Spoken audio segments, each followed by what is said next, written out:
Pues buenas tardes a todos ustedes.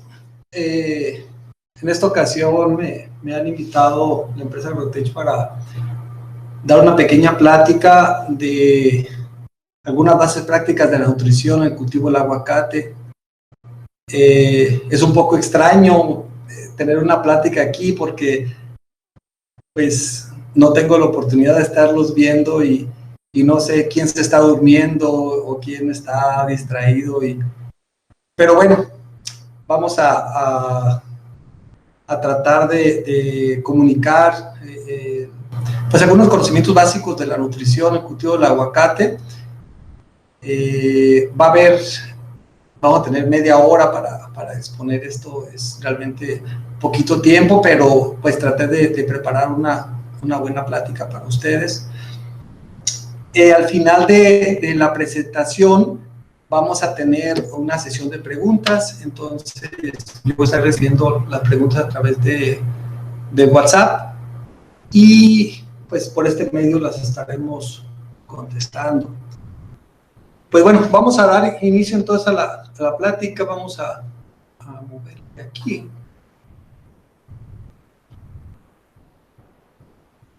Y bueno, según yo ya está la presentación. Y bueno, ustedes ya deben de estarla también visualizando. Entonces, bases prácticas para la nutrición del cultivo del aguacate. En esta ocasión, pues, cuando me invitaron a que tuviéramos esta sesión en línea, hice la propuesta de revisar estos tres temas, que era conocer los factores que afectan la absorción nutrimental, las relaciones del agua, suelo, planta, atmósfera, que es conocido como el sistema RASPA, como una forma de expresión de cómo la nutrición es afectada no solamente por lo que pasa en el suelo, sino lo que está sucediendo en una interacción entre el agua, el suelo donde tenemos nuestro cultivo, la misma planta y algunas condiciones atmosféricas. Y bueno, como último tema, hablaremos un poquito sobre la eficiencia de la fertilización. No me voy en este caso no me voy a enfocar a hablar cada uno de esos temas, sino que durante la charla, pues estaré comentando cada uno de estos temas en conjunto para tratar de cubrir el contenido de esta plática. Bien. Muchas veces cuando escuchamos el tema de nutrición vegetal, pues viene a la cabeza algo como esto, ¿no? La aplicación de fertilizantes. Y realmente, pues la nutrición no se refiere solamente a la aplicación de productos, de fertilizantes a la planta, sino buscar la manera de que la planta realmente los pueda utilizar. Recordemos que no es suficiente tener nutrientes en el suelo, sino que realmente estos nutrientes sean disponibles para la planta. También escuchamos que va a haber una plática de nutrición y queremos escuchar una fórmula, ya que nos digan cuántos kilogramos de triple 17, nitrato de amonio, sulfato de calcio, nitrato de calcio le voy a poner y ya, para quitarme problemas, pero lo hemos repetido en varias ocasiones que realmente eso es complicado. Poder decidir una dosis de fertilización que sea incorporada a un cultivo de diferentes edades, diferentes regiones, condiciones de suelo diferentes, tamaño de plantas diferentes, calidad de agua diferente, pues eso es una tarea muy interesante y que ha llevado a que por más que le estemos estudiando, todavía no lo tenemos bien claro, no tenemos realmente una fórmula de fertilización que pueda ser aplicable para todas las condiciones. Es decir, que si nosotros podemos conocer el sistema RASPA, es decir, la relación del agua, el suelo, planta, la atmósfera, que está involucrado en nuestro huerto, entonces podemos seleccionar la mejor dosis de fertilización. Si quisiéramos tener una fórmula de fertilizantes y ya quitarnos de tantos problemas y tantas pláticas de nutrición, pues yo creo que información hay muchísima en el internet o en los libros que se publican, donde ya nos ofrecen una dosis de fertilización y nos dicen tantos kilos por edad del árbol de tal producto, y mezcle con tal producto y listo, ya. Pues yo creo que eso, si no tuviéramos la posibilidad de tener acceso a ninguna información, pues eso nos podría servir y podríamos arrancar un programa de fertilización con eso. Sin embargo, pues al paso del tiempo nos vamos dando cuenta que esa fórmula de fertilización la podemos ir adecuando en función de las condiciones que nosotros tenemos en nuestro huerto.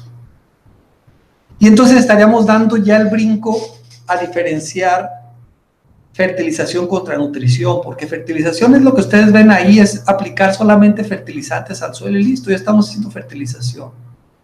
Nutrición se refiere a que lo que estemos aplicando realmente lo lleve a un nivel de eficiencia, que la planta lo pueda utilizar, que lo pueda absorber y que lo pueda llevar dentro del organismo para poderlo utilizar donde ella lo necesita. Eso es realmente el gran reto de la nutrición, que no solamente es fertilizar, no solamente se trata de aplicar el fertilizante de X color o de tal concentración, sino realmente ir acercando a la planta a todos aquellos elementos que ella necesita para poder cubrir sus necesidades. Perdón, de redundancia. Entonces, sabemos que las plantas pues absorben los nutrientes a través de las raíces principalmente. Lo pueden hacer a través de las hojas, sí, pero principalmente lo van a hacer por sus raíces. Entonces, uno de los primeros principios de la nutrición de cultivos es asegurar aquellos sitios de absorción, es decir, todas aquellas zonas donde va a ser posible que la planta pueda absorber a los nutrientes que son aplicados al suelo o que ya se encuentran ahí y lo único que necesitamos es que la planta los tome. Pero para ello necesitamos esto, lo que ustedes están viendo aquí en la figura, que realmente, por ejemplo, esta planta es que tenemos una densidad de raíces pues muy vasta, lista para absorber todos los nutrientes que se apliquen. Para los amigos de Colombia, no es Cuauhtémoc, Colombia, es una delegación, en un estado de acá que se llama Colima, entonces se llama Cuauhtémoc, Colima. Entonces, cuando vamos a iniciar un programa de nutrición, pues una de las primeras cosas que tenemos que saber es dónde están nuestras raíces y si tenemos raíces suficientes para que lo que estemos haciendo en temas de fertilización pues realmente puedan llegar a aquellos sitios donde queremos el fertilizante, que es los tallos, las ramillas, las hojas, los frutos principalmente. Y para ello pues ocupamos nuevamente lo que les decía, raíces, ¿no? La primera imagen es un corte que hicimos en el suelo para poder observar raíces. Este corte realmente tiene poco que lo hicimos allá con amigos de Colombia, donde podemos revisar la gran masa de raíces que tenemos cerca del tronco. El tronco está más o menos por aquí y que bueno, tiene una zona radicular disponible para absorber nutrientes, a diferencia de esto, que luego a veces nos dicen que la mayor cantidad de raíces van a estar pegadas al tronco, y no necesariamente. Miren en el segundo ejemplo, en la parte central, donde las raíces están, o la mayor acumulación de raíces estaban hacia la zona de goteo, es decir, ya despegado del tronco. Y en el tercer ejemplo, que es el de la derecha, pues vamos a encontrar que las raíces pudieran estar acá más pegadas al tronco. ¿De qué va a depender? ¿De qué va a depender que las raíces se encuentren en diferentes sitios o ubicados de diferente manera en la zona de gotero? Pues va a depender de varios factores. Algunos ejemplos de los que muestro aquí son factores que influyen directamente en el crecimiento de las raíces, como el caso de compactación del suelo, humedad, temperatura, la conductividad eléctrica, que se refiere al efecto de la salinidad que nosotros podemos tener en el suelo o que podemos ocasionar nosotros con la aplicación de fertilizantes, la cantidad y tipo de arcillas, que también muy relacionado con el tema de compactación y movimiento del agua a través del suelo, que es la conductividad hidráulica, la disponibilidad de nutrientes y obviamente las enfermedades. Todos estos factores influyen de manera directa en la presencia de raíces en nuestro suelo, y por ende la capacidad de absorción de nutrientes de la planta. Entonces, si yo estoy pensando en aplicar X o Y fertilizante, pues lo primero que tengo que asegurar es que existan las condiciones adecuadas del suelo para que tengamos crecimiento radicular o de raíces, y entonces los fertilizantes que aplicamos, pues realmente la planta los pueda tomar. Es un principio muy básico, pero que pocas veces lo vemos, porque revisamos el trips, la araña, los barrenadores en las hojas, la antracnosis, el crecimiento vegetativo, crecimiento de fruto, pero ¿cuántas veces realmente revisamos el crecimiento de raíces? ¿En qué momentos emite nueva raíz en nuestra planta? ¿Tenemos raíces suficientes para que lo que estemos aplicando la planta lo tome? Principio básico de la nutrición: raíces. Aseguremos nuestras raíces, revisemos dónde están, tenemos raíces suficientes, y entonces ahora sí empecemos a pensar en aplicar el producto rosa o el rojo o el blanco, no sé, como ustedes lo quieran ver, pero si no tenemos raíces, pues lo que apliquemos no sirve para nada. Bien, en la composición mineral, o sea, los elementos que necesita la planta, podemos citar este listado de 16 elementos que estoy mostrando, y para hacer un comparativo todos los valores los puse en porcentaje en función de la cantidad de nutrientes que se almacenan en el tejido de la planta. Este es un ejemplo general de una planta, no necesariamente aguacate, pero fíjense cómo muchas veces volteamos a ver en el tema de fertilización, al nitrógeno, al fósforo, al potasio, al calcio, a los microelementos, hierro, manganeso, zinc. Y realmente lo que se acumula en la materia de las plantas, estos nutrientes, estos minerales, desde el nitrógeno hasta el molibdeno, realmente cubren solamente un 4% de las necesidades de la planta. O sea, el 96% del tejido en la planta es carbono, oxígeno e hidrógeno. 96%. Y el otro 4% los minerales. Y nos estamos preocupando de ponerle fertilizante para tratar de cubrir ese 4%, y nos olvidamos de este 96%, o sea, la mayor masa de nutrientes que necesita la planta para poder satisfacer sus necesidades. En caso del carbono es un elemento sumamente importante. Ya decíamos, 45% de la masa que se acumula en el tejido vegetal es carbono.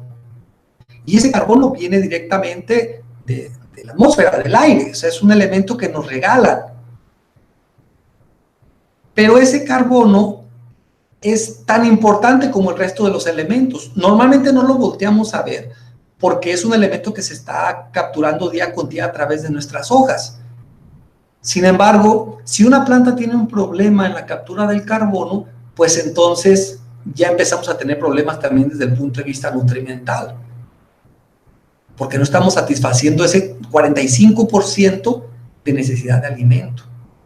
El otro 45% que es oxígeno y el otro 6% que es hidrógeno, normalmente llega a través del agua. Si tenemos oxígeno, tenemos hidrógeno, y aquí en esta reacción podríamos decir que estamos entonces dándole de comer a la planta en un 96%, o sea, le estamos dando el 96% del alimento a través de estos elementos. ¿Y esto cómo lo hacemos? A través de un proceso que se llama fotosíntesis, es decir, que las hojas tienen la capacidad de capturar carbono más el agua que llega directamente desde la raíz, que es transportado por el tronco hasta las ramas, y entonces con la energía del sol hacemos este proceso tan importante que se llama fotosíntesis, y es la generación de productos ricos en energía. Listo. Si logramos esta acumulación de nutrientes en el tejido, ya tenemos una nutrición en un 96%. Y el otro 4%, entonces, el otro 4% estaría cubierto por los minerales, ¿sí? Hago referencia a unas citas que dicen que mucha de la materia seca de las plantas de aguacate consiste en compuestos de carbono, alrededor del 90% derivados de la fijación de carbono por fotosíntesis. Y dice que la fotosíntesis es directamente proporcional a la intensidad lumínica recibida. ¿Qué significa? Entonces, que si yo logro tener una planta en un proceso fotosintéticamente activo, o sea, que realmente tenga la habilidad de estar capturando dióxido de carbono, de tener agua disponible y que estos dos elementos puedan reaccionar con la luz, entonces la llevo de ganar. Ya estoy dándole nutrición a mi planta, no nos olvidemos de esto.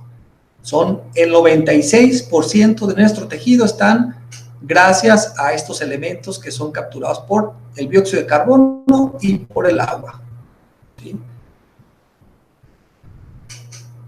Muchas veces queremos relacionar el aguacate con otros cultivos y decir, oye, ¿por qué el manzano de repente produce 60, 80 toneladas por hectárea y aguacate producir 20 toneladas, 25 toneladas? ¿Es todo un reto?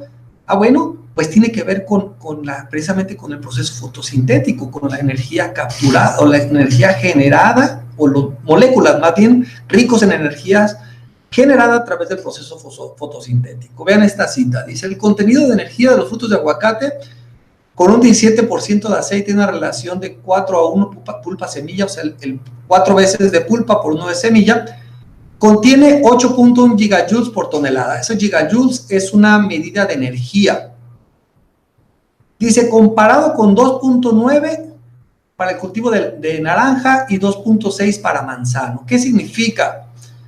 Estamos hablando que el cultivo con el que trabajamos nosotros es un cultivo que necesita la captura de energía para poder producir aceite. El aceite es un compuesto que necesita mucha energía y lo estamos viendo ahí, que ocupamos 8.1 gigajoules por tonelada de fruta producida. O sea, que necesitamos una amplia captura de energía para que se lleve a cabo el proceso fotosintético y que realmente podamos producir 1 tonelada de aguacate. Cuesta mucho trabajo y cuesta sobre todo mucha energía. Vean la segunda parte, dice, se requiere la misma energía para producir 61 toneladas por hectárea de manzano contra 20 toneladas de aguacate. ¿Por qué? Porque el manzano y el naranjo básicamente lo que producen son azúcares, no aceites. Y los aceites son compuestos más ricos en energía. Un aceite ustedes lo ponen en calor. Cuando vamos a preparar una carnita asada, lo ponemos en el asador y se prende. Y nos ayuda a iniciar fuego porque tiene mucha energía dentro de él. A ver, traten de prender el fogoncito con azúcares y cuesta más trabajo, ¿no? Porque no son tan ricos en energía como sería un aceite. ¿Qué concluimos de esto entonces? Que si yo no estoy llevando a mi planta de aguacate a una buena captura de dióxido de carbono, si no le estoy dando agua a la planta, entonces, y si no le estoy dando que las hojas tengan una exposición a la luz, entonces mi proceso de fotosíntesis se va a ver afectado. Y si yo tengo un proceso afectado de fotosíntesis, entonces no puedo empezar a acumular aceite. Me va a costar más trabajo producir aceite. Me va a costar trabajo darle energía para que esos frutos crezcan y entonces nos andamos preocupando. Oye, es que el fruto está muy pequeñito. Ah, pero es que en una plática de nutrición nos dijeron que con potasio los frutos se ponen muy grandes. Sí, sí puede ser, pero la planta no ocupa nada más potasio, no ocupa nada más nitrógeno. No se nos olvide que ocupamos moléculas que cumplan el 96% de las necesidades del cultivo, que es carbono, hidrógeno y oxígeno, y que vienen gracias a través del proceso fotosintético. Entonces, necesitamos partir de este principio básico que es de nutrición, que las plantas hagan un proceso fotosintético adecuado. Miren el contenido de carbono que tenemos en las hojas de aguacate y frutos. Estos son estudios que hicimos nosotros aquí en el laboratorio 42% de lo que es tejido es carbono. 53% en el fruto es carbono. ¿Por qué tenemos mayor contenido de carbono en el fruto? Por lo que explicábamos. Tenemos más aceite y la planta necesita compuestos ricos en carbono. Si nosotros le damos carbono, le damos agua a la planta, le damos energía, ya estamos nutriendo a nuestra planta. No nos olvidemos de eso, que esos 3 elementos también son importantes y tan importantes como los otros 13 de que van desde el nitrógeno al molibdeno. Esos valores, pues, corresponden contra los datos que estábamos revisando hace un momentito, donde decíamos que el 45% del tejido es carbono. Ahí está. Y estos datos ya son específicamente para aguacate. Los valores máximos de absorción de dióxido de carbono y actividad fotosintética tienen un punto de saturación, o sea, un punto en el cual logramos alcanzar la máxima tasa fotosintética de las hojas, ¿sí? Y esos valores se pueden expresar, como aquí lo ven ustedes, entre 200 y 250 watts por metro cuadrado. Es una medida de energía, de radiación solar. Este valor nos atrevimos a hacer un factor o una conversión para tener una unidad que sea en lux. Y encontramos que para tener este punto máximo de saturación, o donde tenemos la máxima tasa de fotosíntesis, se sitúa entre los 25.000 a los 31.000, 25.000 a 30.000 lux.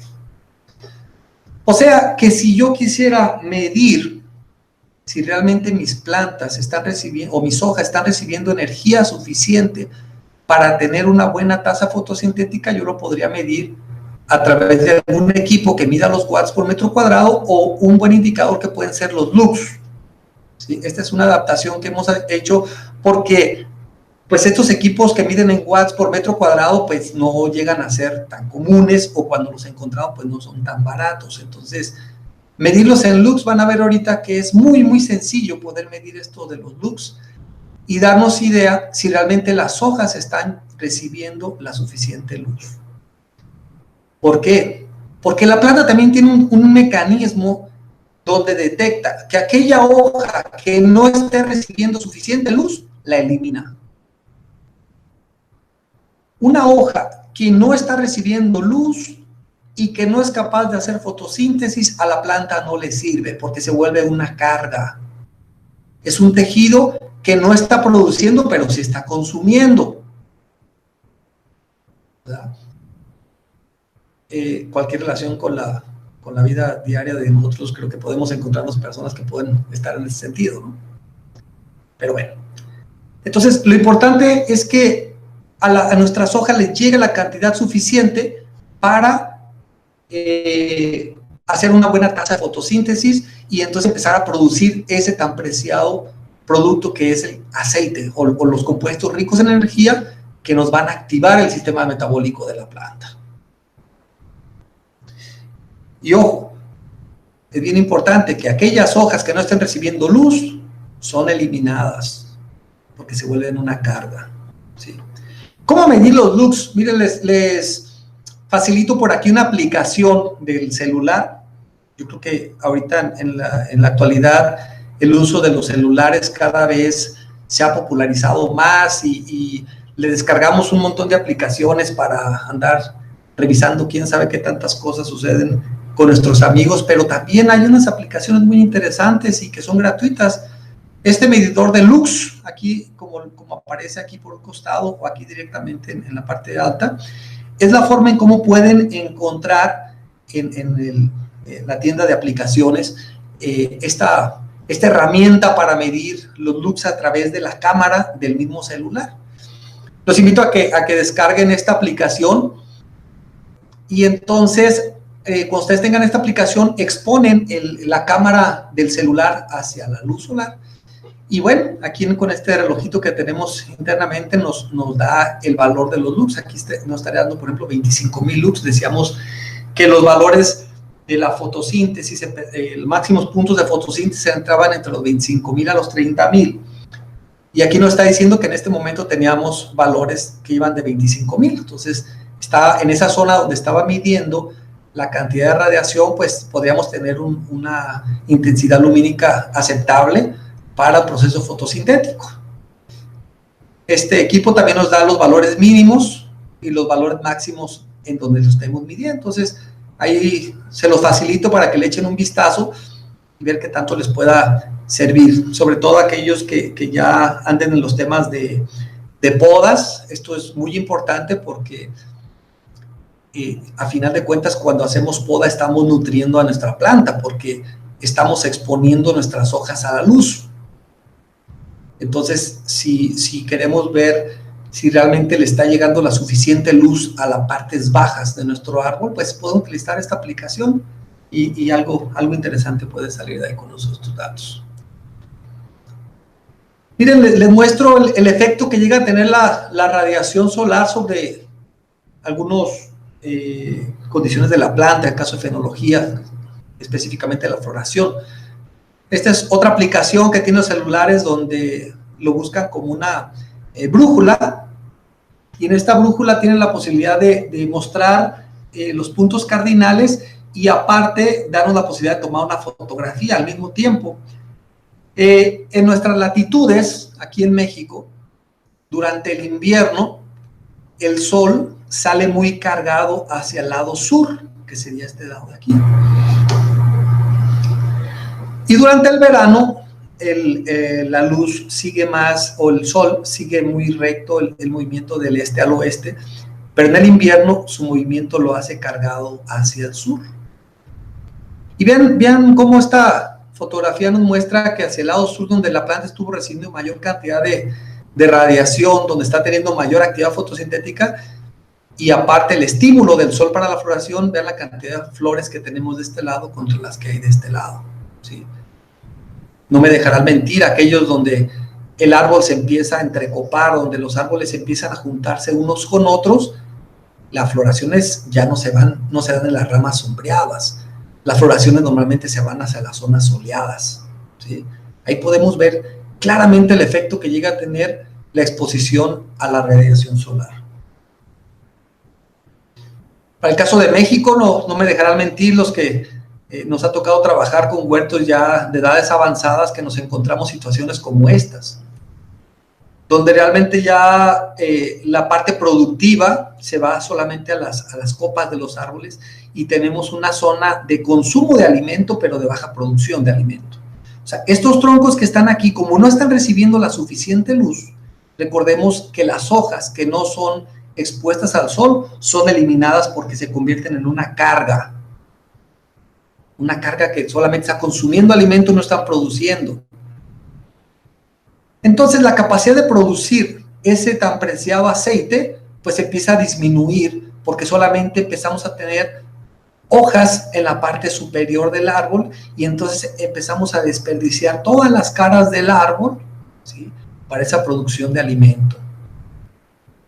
Y entonces le cargamos la mano al nitrógeno, al fósforo, al potasio y le ponemos más de ese fertilizante que si decían que había que ponerle 3 kilos, pongámosle 5 para que produzca, porque los árboles ya no están produciendo mucho, pero el problema no es ese. El problema es que estamos olvidando ese 96% que tiene que ver con el proceso fotosintético, ¿sí? Este es un ejemplo aquí de México, y bueno, para los que nos escuchan en otros países, pues es un problema ya de México, nosotros no lo tenemos. Pues yo creo que sí, o sea, es una fotografía de amigos de Colombia donde ya empiezan a tener este problema. Entonces, que los árboles se empiezan a juntar unos con otros, empiezan a competir por la luz, la zona productiva de hojas solamente se va hacia arriba, empezamos a tener troncos que consumen alimento. O sea, imagínense estos troncos. Esos troncos no están produciendo nada de alimento, pero siguen vivos, o sea, siguen consumiendo alimento. Entonces, lo que se está produciendo en la hoja viene hacia los troncos y aquí se queda.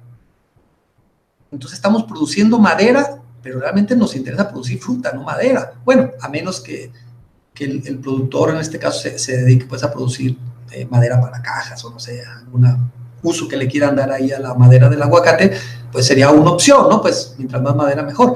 Pero pues obviamente el reto en su mayoría estamos buscando la fruta. Y entonces empezamos a perder ya zonas de producción por un efecto de la luz. porque las hojas que estaban aquí abajo no les llegaba luz y entonces el árbol las empieza a eliminar. Este es un resultado que mostró un colega paisano por acá, estas zonas, el ingeniero Gamaliel, donde muestra el efecto que tiene huertos en altas densidades, bueno, medianas densidades 3.5 por 7, donde sin un proceso de poda adecuado, pues en los primeros años el rendimiento se dispara, crece de manera importante, nos emocionamos de que el huerto está produciendo muy bien, pero después de ahí empiezan las disminuciones en el rendimiento, y mucho de esto tiene que ver por el efecto fotosintético, o sea, porque los árboles se empiezan a juntar, empiezan a capturar menor cantidad de luz, y entonces menor producción de producto o de alimento, en este caso de aceites o de compuestos ricos en energía, y entonces ahí viene la merma. Y esto no se corrige aplicando fertilizantes, esto se corrige arreglando el asunto fotosintético, mayor captura de dióxido de carbono, mayor utilización del agua, pero sobre todo mayor captura de la luz. Entonces, aquí es la importancia de las podas. Las podas nos van a ayudar a tener esa nutrición o la asimilación de estos tres elementos, carbono, hidrógeno y oxígeno, y que repercuten de manera directa sobre la producción del cultivo.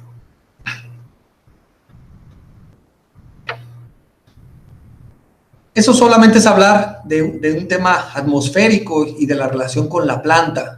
Eso que acabamos de hablar básicamente es aquí, toca un poco acá, porque el agua dijimos que forma parte de la fotosíntesis, y empezamos a darnos cuenta que entonces la nutrición es una interacción de todos estos factores. Ahorita en la fotosíntesis hablamos del agua, hablamos de la planta y hablamos de la atmósfera, pero no es todo, la nutrición también tiene que ver con la parte del suelo, y la parte del suelo va muy enfocada al resto de los elementos, que es el 4% de los requerimientos de la planta. Muchas veces decidimos iniciar un programa de fertilización y obviamente pues sigue en la cabeza que la fertilización es aplicar fertilizante. Pero la buena nutrición es que ese fertilizante que apliquemos, pues realmente la planta lo utilice, lo pueda llevar a aquellos lugares donde lo necesitamos, ¿sí? Esta curva que nosotros vemos aquí es el efecto que tiene la aplicación de un fertilizante sobre la conductividad eléctrica del suelo, o sea, cómo dispara cuando se aplica este fertilizante, dispara el contenido de salinidad del suelo. Imaginen ustedes el efecto que podemos tener con una sobrefertilización, una fertilización en grandes concentraciones. Aguacate se reporta que la mejor zona de crecimiento de las raíces se encuentra en 0.57 milisiemens o decisiemens por metro, o sea, unidades de conductividad eléctrica, 0.57. Puede tolerar un valor de 1, pero a partir de 1 hacia arriba, empezamos a tener problemas en las raíces. Y una fertilización, vean, disparó la conductividad eléctrica hasta 10. Este aumento en la conductividad es un golpe que le llamamos el golpe salino. Y eso son factores, si ustedes se acuerdan, los factores que veíamos en el crecimiento de raíces, uno de ellos era la conductividad eléctrica. Entonces, cuando tenemos una conductividad eléctrica tan alta, podemos tener efecto de la fertilización sobre las raíces. Entonces, una vez más aclaro que el hecho de aplicar fertilizantes no solamente es incorporarlos y ya.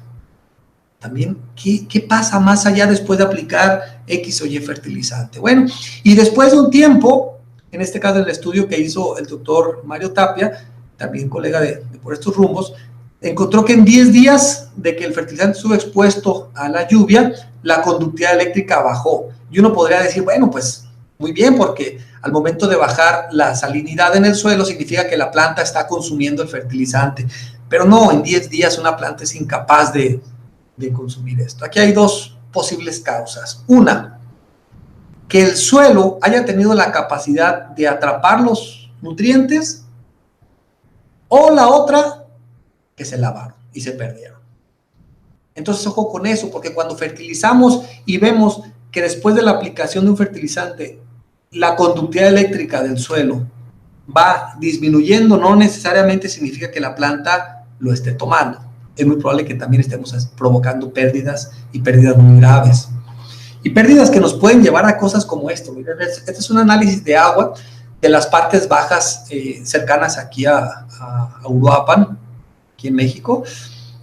Y vean, encontramos un agua que tenía una conductividad eléctrica de 844, que se describe como regular. Es un agua de excelente calidad, es aquella que tiene menos de 250.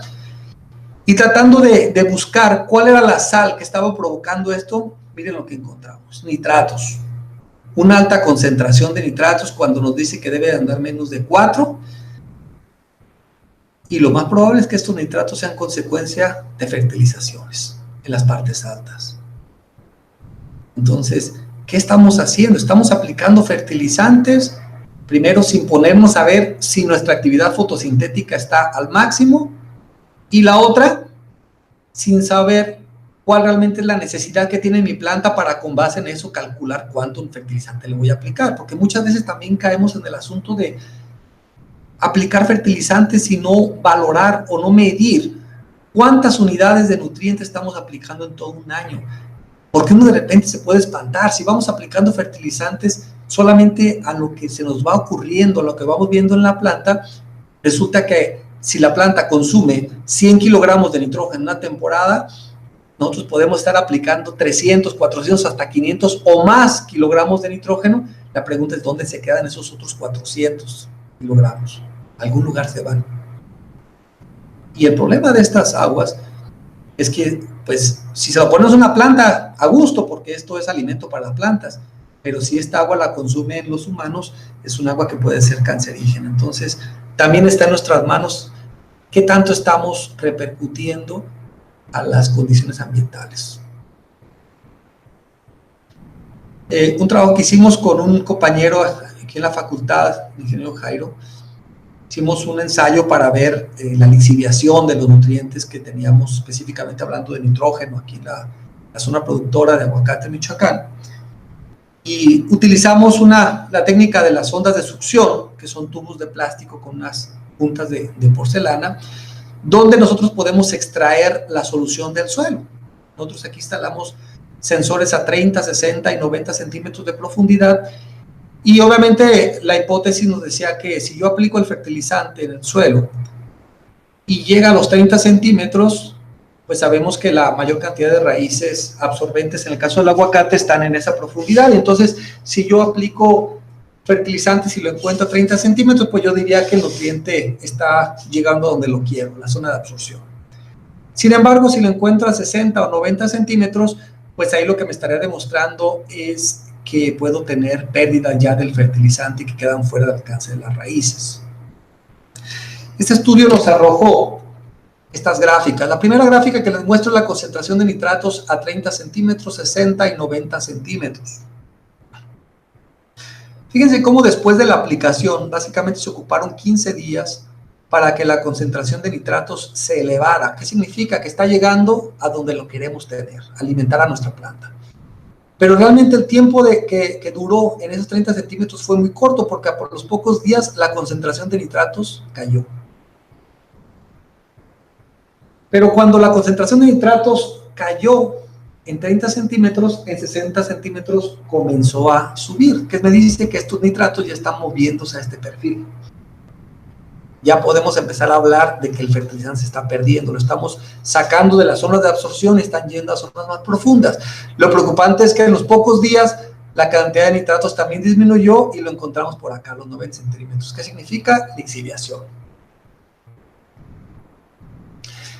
Si relacionamos este movimiento de los 30 centímetros con la cantidad de agua, porque medimos la precipitación, encontramos que se ocuparon 15 días y 157 milímetros para alcanzar 30 centímetros de profundidad del fertilizante.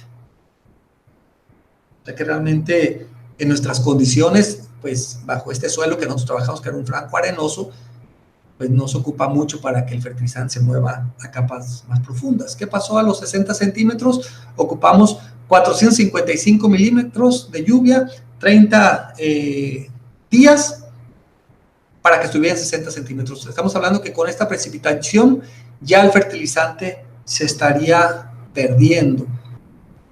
Y a los 490 milímetros empezamos a encontrar ya el fertilizante a los 90 centímetros. Los puntos más altos los encontramos a 760 milímetros. Entonces, aquellas regiones donde tenemos precipitaciones fuertes, donde tenemos suelos con alto drenaje, pues la posibilidad de perder fertilizantes, en este caso el nitrato, pues está presente, ¿no?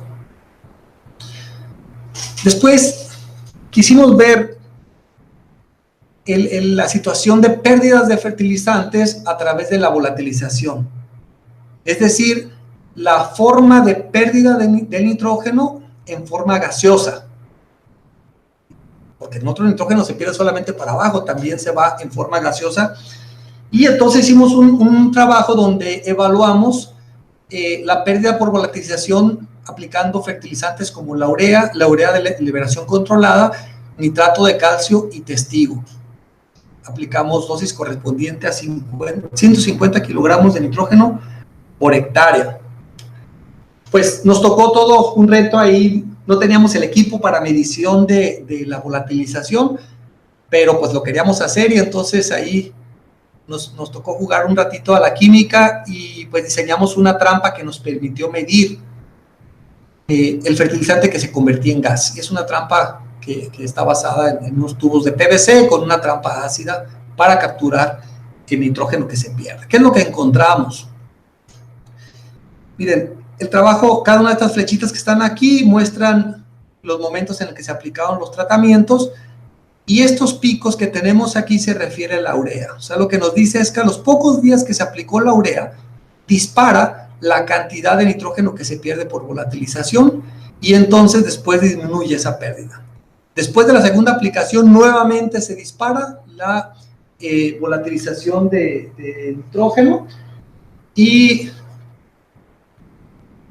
tenemos una pérdida fuerte del fertilizante, ¿sí? Del nitrógeno específicamente.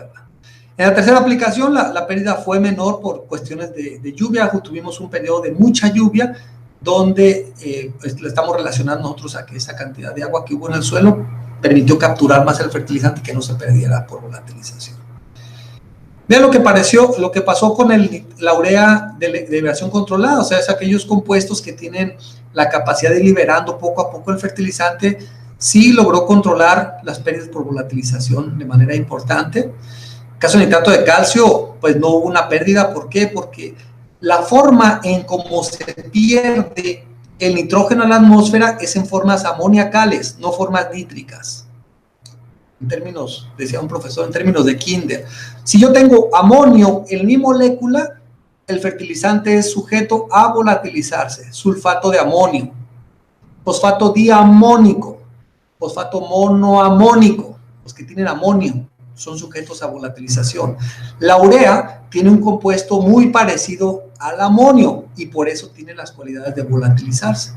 Pero el nitrato de calcio, el nitrato de potasio, el nitrato de magnesio, no, esos no volatilizan. Entonces, si yo tengo condiciones para que suceda la volatilización, como puede ser temperaturas altas de 35 grados centígrados en el suelo, o pHs alcalinos del suelo, esas son condiciones para que las formas amoniacales puedan volatilizarse.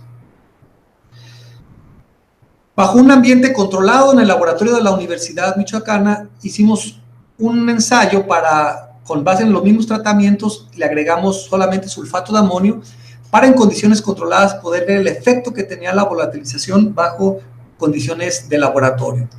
Y lo que encontramos fue lo siguiente, que a los 3 días de haber sido aplicada la urea, tenemos los primeros disparos de la volatilización.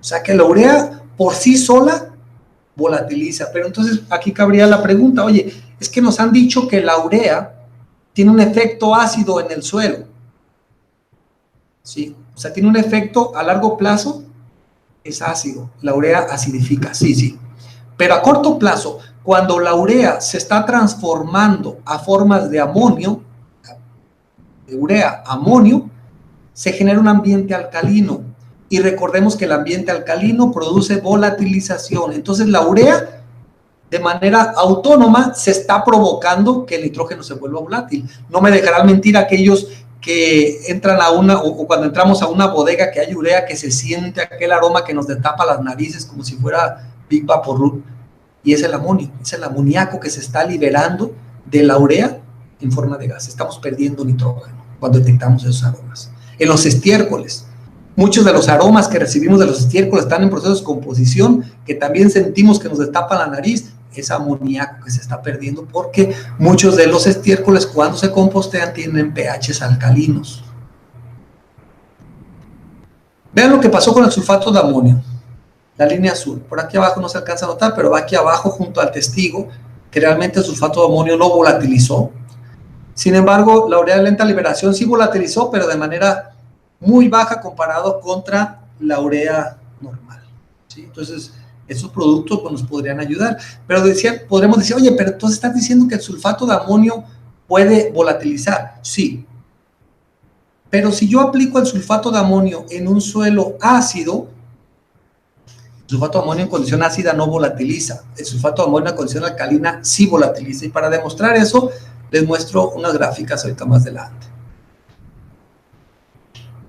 Con el estudio anterior, medimos cuánto del nitrógeno que aplicamos se perdía por este proceso de volatilización. Encontramos que la urea, alrededor de un 13.5% del nitrógeno aplicado se pierde por volatilización. O sea, que cuando yo estoy aplicando urea y lo aplico sobre el suelo y le pega el sol, y la urea decíamos que por sí misma, al momento de transformarse a amonio, se volatiliza. Entonces, yo puedo estar aplicando cantidades de urea, pero también estoy perdiendo cantidades importantes de este material por el proceso de volatilización.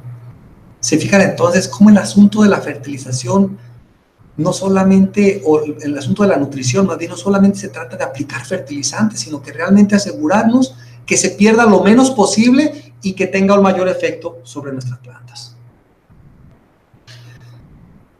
Hicimos un estudio para ver el efecto de la alcalinización sobre la pérdida de los fertilizantes. Los mismos fertilizantes sin aplicación, sulfato de amonio, urea y urea de liberación controlada. Eso lo hicimos en el laboratorio. Hicimos una combinación, un diseño factorial donde metimos sin aplicación de cal, una dosis de cal que correspondía a 1 gramo de cal por cada maceta y 4 gramos de cal por cada una de las macetas, para ver cómo afectaba la aplicación de una enmienda cálcica como el carbonato de calcio en la volatilización de los fertilizantes. Y esto es lo que encontramos. Miren. Cuando no le aplicamos fertilizante y le aplicamos cal, no pasó nada. Pues sí hay una ligera liberación de amonio, pero del suelo, puede ser de la misma materia orgánica, pero realmente es irrelevante. ¿Qué pasó con el sulfato de amonio? Que cuando no le aplicamos sulfato de amonio solo, pues la cantidad de volatilización fue baja. Pero a medida que le pusimos mayor cantidad de cal, ¿bien? ¿Cómo se dispara? Entonces ahora sí la volatilización. El sulfato de amonio, cuando va solo en suelos ácidos, no volatiliza.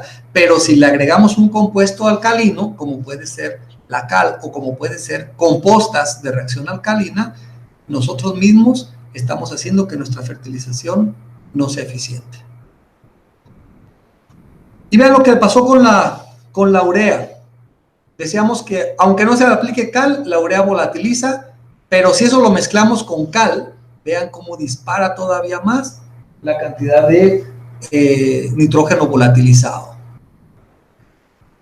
Aquí en caso de liberación controlada sucedieron cosas que nos llamó mucho la atención. Todavía no hemos entendido bien qué fue lo que pasó, porque a medida que le pusimos más cal, la volatilización disminuyó. Creo que aquí es un tema interesante a tratar, porque veíamos que la urea por sí sola puede volatilizar, sin embargo con aplicaciones de cal disminuyó. Realmente no tengo una explicación ahorita de por qué pudo haber sucedido esto. Creo que ahí es algo que llama la atención y que más adelante podríamos revisar.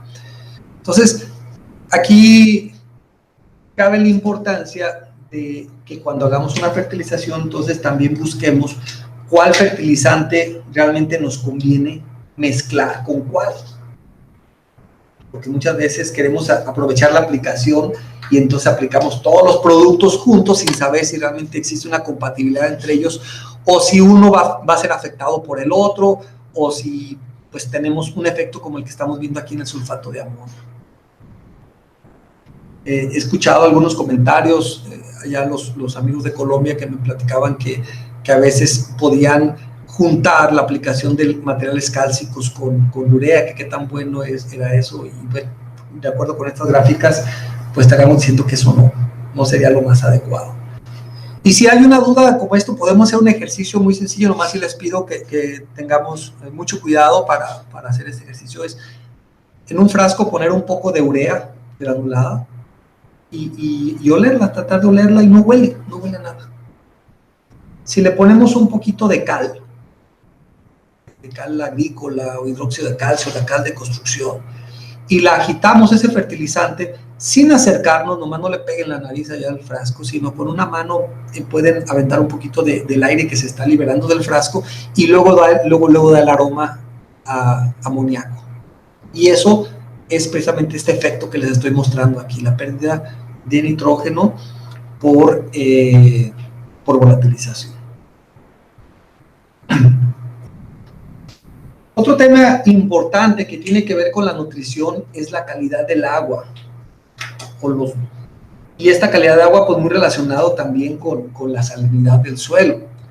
Sobre todo aquellos que están trabajando el tema de fertirriego, no podemos escaparnos a revisar continuamente cuál es la calidad del agua con la que estamos aplicando nuestros fertilizantes, porque existe también condiciones del agua que pueden hacer que los fertilizantes que estamos inyectando no tengan el mejor efecto por una reacción que tengan ahí con el agua, y que podemos encontrar cosas como las que les estoy mostrando aquí, que son daños por salinidad, por aguas de mala calidad, ¿sí? Esto es aquí en Michoacán, donde pues antes no nos preocupábamos por esto, realmente hemos presumido de nuestras calidades de agua. Sin embargo, comienzan ya a salir algunos detalles en cuestión de temas de calidad de agua, sobre todo en pozos profundos, y que eso también tiene que revisarse, porque si yo tengo una plantación donde estoy aplicando agua de alta salinidad y todavía le aplico fertilizantes en grandes concentraciones, pues lo que estoy haciendo es aumentar más la salinidad, y entonces estoy haciendo que las plantas sufran más todavía a nivel de raíz. Dice un investigador que cuando nosotros vemos un efecto de salinidad en las hojas, es porque tenemos 5 veces el efecto en las raíces. O sea que cuando las hojas se están quemando, las raíces tienen 5 veces más daño que las mismas hojas. Para que el síntoma aparezca en las hojas es porque las raíces ya están sufriendo mucho, ¿sí? Veamos un monitoreo de agua cerca de una finca cerca de aquí, de Uruapan, donde hemos estado monitoreando continuamente la conductividad eléctrica, y para nuestras condiciones aquí en Michoacán, nosotros tenemos un periodo de lluvias que empieza en junio, se extiende a julio, agosto, septiembre, por aquí básicamente esos 4 meses nuestros periodos de lluvia fuerte. Y fíjense cómo coincide con que la conductividad eléctrica del agua de riego que viene de un pozo profundo, cuando empieza la lluvia, la conductividad eléctrica comienza a descender. Esta línea roja que aparece aquí nos marca el límite de referencia de la calidad de agua, que las mejores aguas pues deberían de estar debajo de este límite. Y nos dice que entonces cuando tenemos un periodo de lluvias, la cantidad de sales que están presentes en el agua de riego pues bajan de manera considerable. Y esto pues puede ser un asunto de dilución, ¿no? Tenemos el agua de lluvia que está diluyendo nuestras sales. Sin embargo, cuando entramos a la época más crítica, que es abril y mayo, la época más seca, vean cómo la conductividad eléctrica sube. Y entonces, si yo estoy regando con esta agua, con esta calidad, y aparte todavía le agrego fertilizantes, pues imaginen el golpe que le estamos dando a las raíces. Entonces, este tema de conductividad eléctrica o la calidad del agua sí tiene que estar revisándose continuamente. Ya hemos encontrado casos muy interesantes, sobre todo en pozos profundos, donde la calidad de agua puede cambiar no solamente durante el año, sino también en las horas durante el día, ¿sí? Entonces, cuidado con esos detalles también. En este ensayo que les mostraba ahorita de cómo cambia la conductividad eléctrica del agua, aquí está nuevamente la conductividad eléctrica se va moviendo a través del año, sube durante la época seca, empieza a bajar una vez que empieza a llover, y las principales sales que hemos encontrado están aquí mostradas en estas gráficas de aquí abajo, que coinciden con el incremento de la conductividad eléctrica, y hemos encontrado cloruros de sodio, ¿sí? Curiosamente, los nitratos en la época donde tenemos mayor cantidad de estas sales, la cantidad de nitratos disminuye. Y estas sales, pues, sabemos que son muy dañinas para el cultivo del aguacate.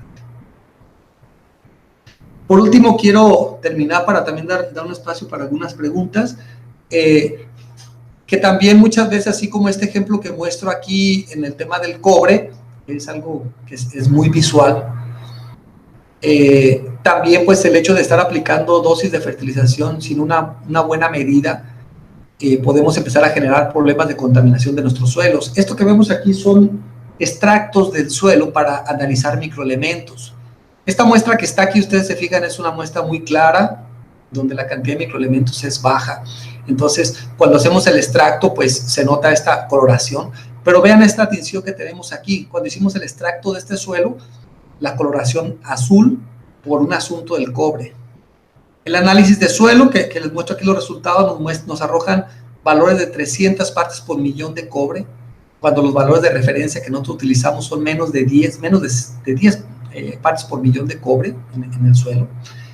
Entonces realmente tenemos un problema de acumulación del cobre, posiblemente derivado de las aplicaciones foliares para el control de enfermedades. Pero esto es solamente un ejemplo, porque ya hemos encontrado problemas también con aplicaciones muy altas de zinc, de manganeso, de potasio, de fósforo, nitrógeno, y que pueden también estar afectando la calidad de nuestros suelos. Vean este otro ejemplo, donde tenemos en este suelo también una extracción de altas concentraciones de cobre, 290 partes por millón, y vean esta tinción, este color de un suelo también que tendría unos niveles, pues, relativamente aceptables de los microelementos. Bueno, por el puro color nos estará diciendo el grado de afectación del suelo. Señores, pues esto básicamente es lo que les quería comentar en el tema de principios básicos de la nutrición. Yo sé que el tema de la nutrición, queremos tener una receta, queremos ya que nos digan cuál es la dosis que le tengo que poner a mi cultivo, pero esto no es así de fácil. O sea, es entender cómo funciona nuestro sistema para poco a poco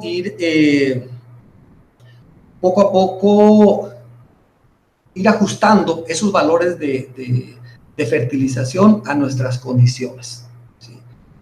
Podemos iniciar con una dosis de fertilización y poco a poco entendiendo lo que pasa en el agua, en cómo funciona nuestra planta. Todo eso nos va a ir permitiendo ser más eficientes en nuestra fertilización. Les comparto ahí en la pantalla los datos personales a través de la Universidad Michoacana. Tengo aquí mi correo particular, o a través del laboratorio de diagnóstico, pues aquí también les facilito el teléfono por WhatsApp. Pueden comunicar por WhatsApp o por Facebook, Instagram o Twitter, y con todo gusto les podemos apoyar. Me están llegando unas preguntas, entonces dejo un poquito la pantalla ahí y ahorita ahí me presento para los que no me conocen. Ahorita mando la pantalla ahí a que aparezca el servidor. Voy a leer, denme un segundito, voy a leer una de las preguntas que me están mandando aquí por WhatsApp. Bueno, agradezco a las personas que nos acompañan directamente de aquí, pues colegas de aquí de la región de México, para aquellas personas de Perú, Estados Unidos, Guatemala, los amigos de Colombia y Nicaragua. Dice una pregunta: ¿cuáles son las mejores fuentes de potasio para el aguacate? Miren, se me pasó un principio básico de la nutrición también. Un principio básico de la nutrición dice que la planta absorbe nutrientes en la solución del suelo. Entonces, todos los nutrientes que lleguen a la solución del suelo están listos para que la planta los tome. Si yo aplico un fertilizante sulfato de potasio de baja solubilidad, no se va a comparar contra un nitrato de potasio de alta solubilidad, porque realmente más que el ion acompañante, o sea, el ion que está o el compuesto que está acompañando al potasio, inhibe la solubilidad del producto y entonces en ese momento se vuelve de baja eficiencia. El tema de los fertilizantes, y eso basado en ese principio, es que aquellos fertilizantes que logremos tener en solubilidad o que pueden estar en una fase soluble más rápido, podrían entonces estar al alcance de las plantas también de una manera más rápida, ¿sí? El tema del cloruro de potasio, que no solamente aplicamos potasio, sino que aplicamos cloruro. Bueno, este elemento, el cloro, ya lo veíamos en las gráficas del agua, que el problema del cloro es que se nos acumula en el suelo y eso nos puede generar muchos problemas. Si yo aplico cloruro de potasio, pero tengo un suelo con buen drenaje y tengo buena lluvia, buenos momentos de precipitación, el cloro es muy móvil, entonces puede salirse de ahí. Lo más importante es que el producto que nosotros estemos aplicando sea de solubilidad y que existan las condiciones para que los elementos tóxicos como el sodio no se acumulen en el suelo. Agradezco la pregunta de Marlon Borges. Dice, ¿sirve un medidor de clorofila para medir fotosíntesis? Yo creo que te hace referencia al equipo SPAD. ¿Sí? En una ocasión con un compañero estuvimos haciendo una revisión bibliográfica completita del equipo SPAD y son equipos que nos ayudan, sí, definitivamente son equipos de mucha ayuda. Sin embargo, hay que tener bien claro qué es lo que mide. El equipo SPAD no mide fotosíntesis ni mide clorofila, mide la capacidad que tiene una hoja de transmitir luz, eso es lo que mide. O sea, el equipo tiene un emisor de luz y un receptor. Entonces, la hoja se pone en medio entre el emisor y el receptor, emite una luz que es radiación fotosintéticamente activa, y entonces el receptor calcula cuánta de la luz emitida se quedó absorbida, y entonces con base en eso genera un índice, los que le llamamos los índices SPAD, pero realmente eso no es una medida de clorofila. Los estudios que han hecho que cuantifican la cantidad de clorofila contra las unidades SPAD, y entonces lo que encuentran es que hay una amplia relación entre mientras más unidades SPAD tengas, mayor cantidad de clorofila. Por eso es que estos equipos se han utilizado de alguna manera para medir la cantidad de clorofila que tenemos en una hoja. Sin embargo, también acordémonos que el hecho de tener clorofila no necesariamente nos asegura fotosíntesis, porque realmente tener clorofila, la clorofila es la que capta la luz, pero lo importante también es que la hoja esté expuesta a la luz. Entonces, para concluir esa pregunta, ¿nos sirve para medir la clorofila como una medida indirecta? Sí, nomás que hay que tener ahí ciertos cuidaditos, ¿verdad? Porque la edad de la hoja afecta a las lecturas. Entonces, si vamos a generar unos valores, siempre medir en la misma hoja y en la misma posición dentro de la hoja.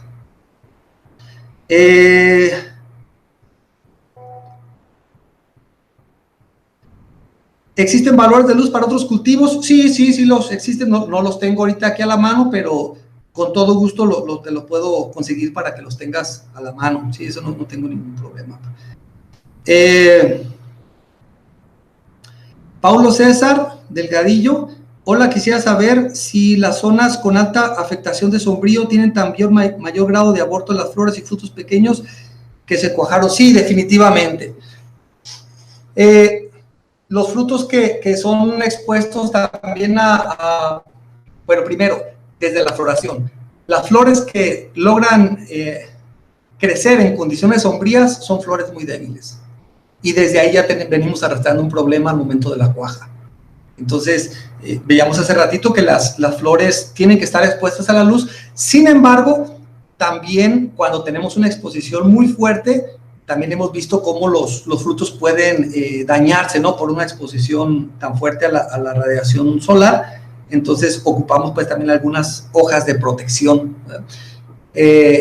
Básicamente eso podría decir que las flores sí que están bajo condiciones mucho sombrío, sí podrían ser flores más débiles. John Eri Pulido, en caso de suelos ácidos, ¿afecta de igual manera la conductividad eléctrica? Mira, John, muchas veces relacionamos pH con conductividad eléctrica y decimos que el pH, a medida que tenemos más pH, tenemos mayor conductividad eléctrica, y eso no. Son cosas diferentes. Recordemos que el pH nos mide la concentración de iones hidrógeno, y la conductividad eléctrica con lo que nos mide es la concentración de sales que hay en el suelo. Nosotros hemos encontrado tanto suelo como agua, pero suelos ácidos con salinidad. ¿Por qué? Si tú haces un ejercicio aplicando nitrato de calcio, que es ácido, en un suelo ácido, tú tienes una condición ácida y aparte tienes salinidad por efecto del fertilizante ácido, ¿sí? Entonces, no nos quedemos con la idea que el problema de la salinidad solamente es para suelos alcalinos. No, también puede suceder en los suelos ácidos. ¿De qué depende? Del tipo de sal, porque tenemos sales ácidas y sales alcalinas. O sea, si yo tengo un suelo alcalino, ¿puedo tener salinidad? Sí, siempre y cuando tenga sodio, tenga calcio, tenga magnesio, que son las sales alcalinas, ¿sí? Una pregunta acerca, me escribe Karen, dice una pregunta, no me doy abasto, estoy contestando, estoy leyendo una cuando está llegando la otra. Una pregunta acerca del carbonato de calcio. ¿Qué efectividad considera que tiene la aplicación de carbonato de calcio para la corrección de aluminio en los suelos? Buena, para el caso de aguacate, yo normalmente es lo que recomiendo. Carbonato de calcio lo que nos ofrece no solamente es una fuente de calcio. Acordemos que las sales que aplicamos al suelo, no solamente tenemos que voltear a ver a la sal que queremos como principal, porque una sal, llamemos una sal, tiene dos compuestos. Un elemento que queremos aplicar y un ion acompañante, ¿cierto? Entonces, un carbonato de calcio tiene calcio, que es un elemento que normalmente lo aplicamos un producto basado en el calcio, pero también tiene un ion acompañante que se llama carbonato, que tiene una reacción alcalina. Entonces, cuando aplicamos carbonato de calcio al suelo, ácidos con problemas de aluminio, el calcio, cuando se solubiliza del carbonato de calcio, el calcio va y desplaza al aluminio de la capacidad de cambio. Pero el carbonato, el ion acompañante, como es alcalino, ese viene e inactiva al aluminio. Entonces ocupamos el juego de los dos. No solamente es aplicar carbonato de calcio como una fuente de calcio, es aplicar calcio, pero aparte aplicar un ion acompañante que pueda ayudar a inactivar al aluminio en el suelo, ¿sí?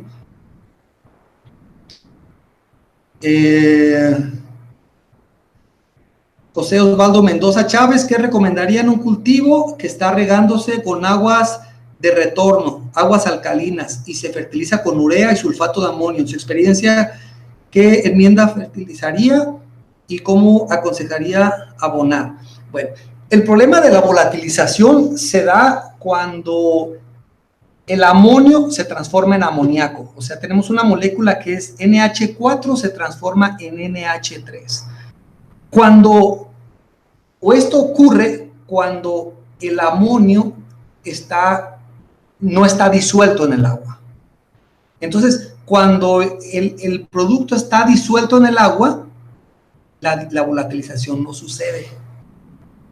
El problema es que cuando yo aplico una urea en una condición alcalina, la urea llega al suelo y empieza a estar expuesto a condiciones bajas de humedad, ahí es cuando empieza la volatilización. Y si eso viene acompañado con una agua alcalina, entonces podemos tener el problema de que la volatilización suceda cuando empiece a resecarse la zona de aplicación. Recomendación, primero, habría que revisar la calidad del agua, porque nuevamente decir que es un agua alcalina, puede ser alcalina porque tenemos carbonatos, bicarbonatos, calcio, magnesio, sodio, ¿sí? Si el problema del agua alcalina son carbonatos y bicarbonatos, acidificando, ya estamos del otro lado. O sea, acidificando le estamos bajando ya el problema. El problema sería que tuviéramos sodio, porque si yo tengo sodio, yo puedo acidificar y puedo evitar el problema de la volatilización, pero el sodio se va a ir acumulando en el suelo y nos va a ir generando después problemas a mediano plazo, ¿sí? Leandro Fabián, buenas noches, doctor, agradecerle por su tiempo y valioso aporte. Una pregunta, usted hablaba de una segunda aplicación, pero no la nombró, quería saber cuál es. Segunda aplicación, Leandro, si me pudieras ayudar, segunda aplicación respecto a qué, después a qué fue lo que la segunda aplicación. Ronald Gamarra, el análisis de agua, tengo un pH de 8.2 y una conductividad de 0.81. ¿Qué alternativa necesito mejorar la calidad del agua? En el tema de calidad de agua, pH y conductividad eléctrica, cuando doy el tema de interpretación y análisis de agua, les digo mucho que el pH y la conductividad eléctrica medida en el agua son datos muy buenos, pero no es todo. O sea, ocupamos otro tipo de cositas. ¿Por qué? Porque el pH lo que nos está diciendo es que si tenemos pH arriba de 7, entonces tenemos la presencia de algunas sales alcalinas, que puede ser carbonatos, bicarbonatos, calcio, magnesio o sodio. Y la conductividad eléctrica nos va a decir qué cantidad tenemos de estas sales que pueden estar provocando la alcalinización. Entonces, podemos encontrar diferentes situaciones. Yo puedo encontrar un pH alcalino, pero si mi conductividad eléctrica no es tan alta como el caso tuyo, Ronald, que es 0.81, decíamos que lo mejor sería de 0.25, es un agua de excelente calidad. 0.81, digamos que está entre un valor entre medio y alto. Ahí habría que revisar cuál es la sal que está ocasionando esa alcalinidad, porque para empezar, la conductividad no está tan alta. Sí está altita, pero no es tanto. Lo que habrá que revisar es cuál es la sal que está ocasionando la alcalinidad, porque si la alcalinidad se está llevando a cabo por los carbonatos y bicarbonatos, acidificando vas a corregir tu problema. Pero si la salinidad se está llevando, o más bien el pH se está elevando por presencia de sodio, híjole, ahí sí podrías tener un problema a largo plazo, porque la acidificación del agua no corrige el problema de sodio. Te va a mejorar el pH, pero el sodio va a seguir ahí y se puede acumular en el suelo. Entonces ahí tendríamos que revisar más detenidamente el análisis de agua para ver cuál es la sal que está provocando esa alcalinidad y tomar la mejor decisión del manejo de tu agua. Didier Franco, épocas de aplicación de zinc, fuente y cantidades. Bueno, el caso del zinc como microelemento, sabemos que cumple diferentes funciones en la planta, y con base en eso es que debemos de buscar cuál es el mejor momento para su aplicación.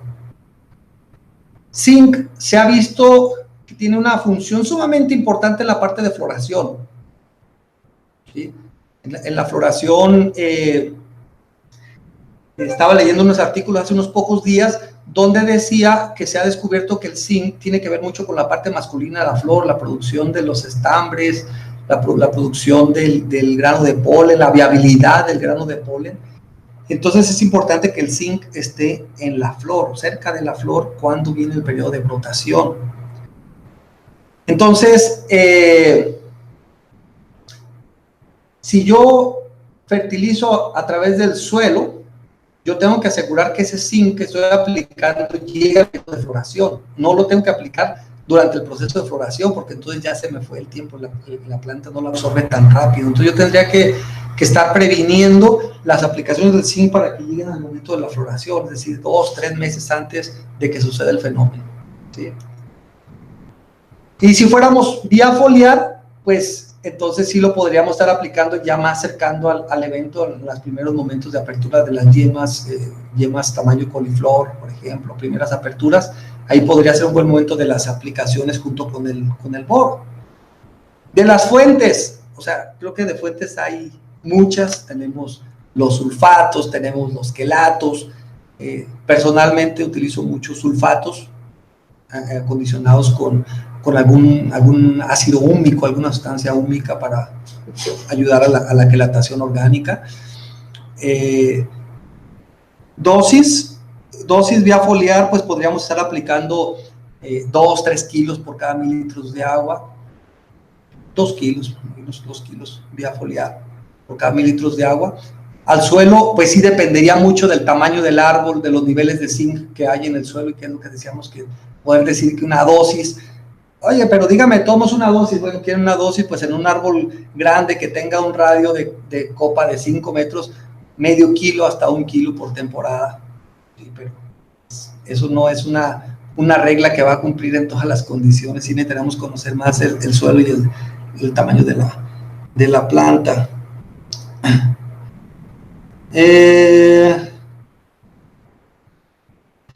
Carlos Mantilla, saludos desde Ecuador, muchas gracias, Carlos. ¿Qué elementos me permite tener mayor número de pelos absorbentes? Gracias. Primer punto, el aguacate no tiene pelos absorbentes, ¿verdad? Pero no nos espantemos con eso, porque la definición de un pelo absorbente es que es una célula, o sea, es una estructura unicelular, una estructura formada de una célula, por lo cual entran los nutrientes a la planta. El aguacate no tiene estas estructuras, pero sí tiene otro tipo de estructuras que lo hacen diferente al pelo absorbente porque son pluricelulares, o sea, son tejidos similares a los pelos absorbentes, pero son de varias células. Es la única diferencia, ahí no hay mucho problema. Tenemos zonas de absorción. ¿Qué elementos pueden estar involucrados para el proceso de absorción? Fósforo, por ejemplo, obviamente, está muy ligado a la parte de división celular.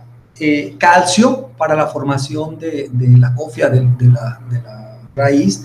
Boro también se ha visto que influye mucho sobre la parte de crecimiento de raíz. Y auxinas, también las hormonas auxinas, que luego las andamos aplicando en las estacas o en los tejidos para inducir enraizamientos. Carlos Coronel García, ¿qué tan efectiva es la aplicación de abonos orgánicos como el humus de lombriz en comparación con las aplicaciones de abonos sintéticos?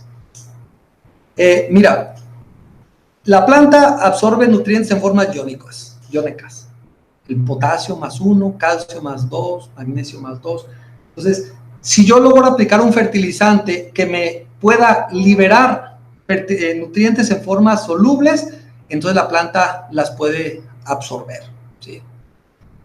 Y de igual manera pasa con los compuestos orgánicos. Si un compuesto orgánico tiene la capacidad de liberar nutrientes solubles, entonces la planta los va a tomar y ya, así es. El problema es que luego a veces el trabajo que le damos a los procesos de composta, provocamos una lixiviación. Ya ven que de repente ponemos unas pilas de estiércoles y le agregamos agua, y entonces los lixiviados a veces los captamos, a veces no, y entonces en los lixiviados va toda la parte soluble, toda la parte disponible, llamémosla así, para las plantas. Entonces, si yo tengo un material sólido que lo he estado lavando, pues entonces el aporte de nutrientes no va a ser tan alto. Pero si yo tengo un material orgánico que he estado colectando todos los material soluble y lo estoy reincorporando a mi material, pues a mi material orgánico, pues sí podría tener un mayor efecto desde el punto de vista de nutrición.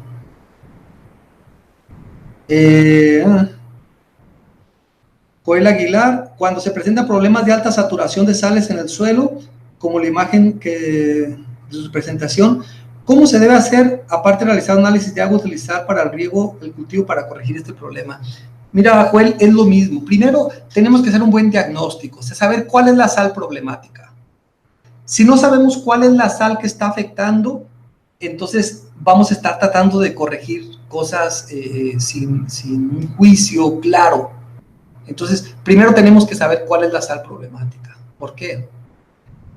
Si yo tengo cloro, el cloro decíamos que es muy móvil, entonces, ¿qué tendríamos que hacer? Lavarlo, buscar la manera de estarlo lavando y que no se concentre en el suelo. Pero si el problema es sodio, el sodio se puede adherir a las partículas del suelo y entonces un lavado no le hace nada. Entonces, bueno, a ver, un segundito, me voy a cambiar de pantalla para estar ahí más con ustedes.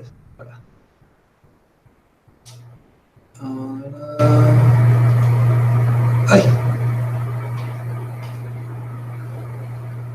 No, porque no se regresó la pantalla.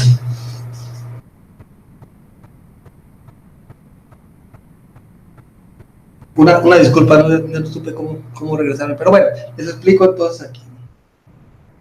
Bueno, no supe cómo regresar, les explico entonces. Mira, Joel, entonces el asunto es que tenemos que saber cuál es la sal que está ocasionando el problema para tomar las mejores decisiones. Entonces, no es lo mismo corregir un problema de sodio, de cloro, de sulfatos. Tenemos que saber bien cuál es la sal, ¿sí? Porque hay sales, como el caso del boro, por ejemplo, que para quitarla del agua solamente destilándola, pero pues eso puede ser un proceso sumamente costoso. Pero hay sales, por ejemplo, el carbonato y el bicarbonato, que eso acidificando el agua, listo, con eso tiene. Entonces, hay un tratamiento para cada una de las sales para que podamos tener mejores respuestas. Bruno Enrique, saludos desde Brasil. Gracias, Bruno. Eficiencia de la aplicación de silicio mensual en los aguacates. Ayuda a la defensa de la planta y tiene efecto en la cosecha del fruto.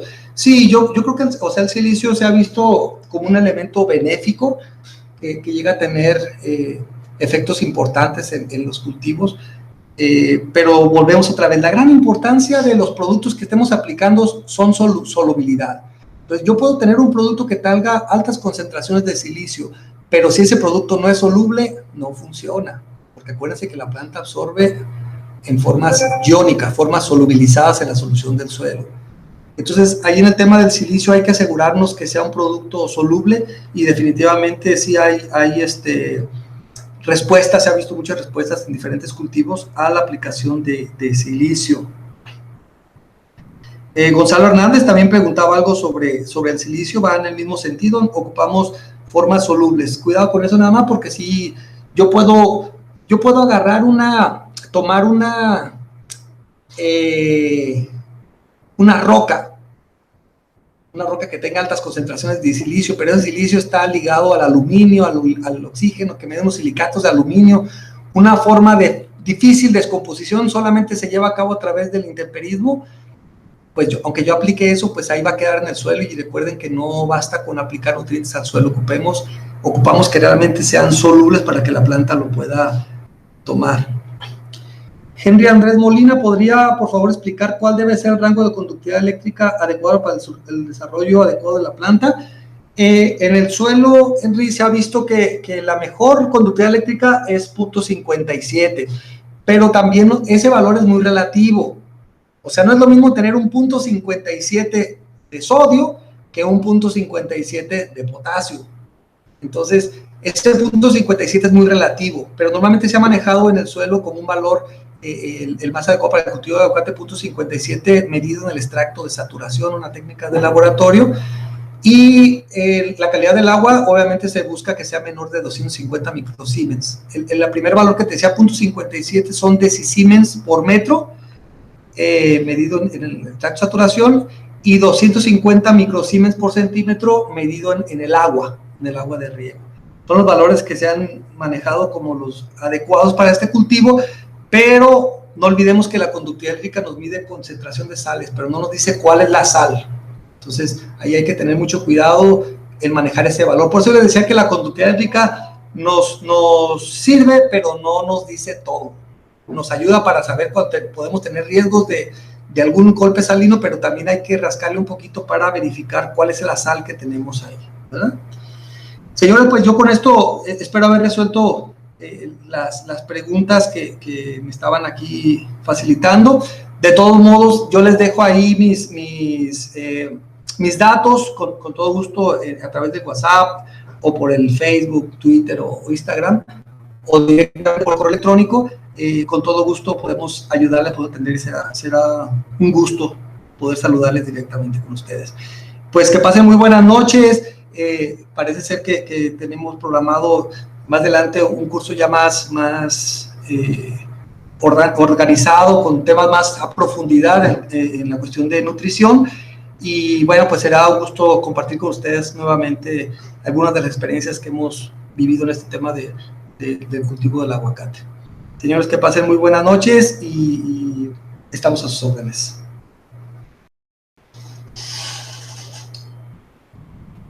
Miren, ya apareció finalmente. Saludos a todos. Que pasen muy buenas noches.